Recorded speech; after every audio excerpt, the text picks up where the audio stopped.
আসসালামু আলাইকুম বন্ধুরা, সবাই কেমন আছেন? ইন্ডিয়ান হায়দ্রাবাদি নীলির 2 পিস বাচ্চা, আবার ছোট ছোট বাচ্চারাকে লাল বুনো আছে। এখানে ছোট ছোট বাচ্চারাকে সব ডিম পাড়িয়েছে। বন্ধুরা, কিছু নতুন কালেকশন নিয়ে আসলাম, আপনাদের ভালো লাগলে সবাই লাইক কমেন্ট শেয়ার করবেন। আসলে পায়রা প্রেমী যারা আছে তারাই বুঝবে পায়রা আসলে কী জিনিস। আসলে এগুলো অ্যাভেলেবেল না তো বাংলাদেশে, সেই জন্য মানুষ আগ্রহী থাকে দেখার জন্য, কেনার জন্য।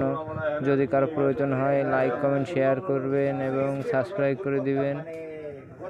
পায়রাগুলো কেমন হলো কমেন্টে জানাবেন। যারা পায়রা ভালোবাসেন শুধু তারাই ভিডিওগুলো দেখবেন, বাকিরা বুঝবেন না, দেখেও লাভ হবে না। আর যদি দেখতে থাকেন, দেখতে দেখতে ভালো লাগলে ভালোবাসা হবে, অসুবিধা নেই, ভালোবাসা হবে, অবশ্যই ভালোবাসা হবে। দেখেন কি ফাইন ডাকে পায়রাগুলো, আসলে লাল বুনো বলেছে কেন, দেখেন।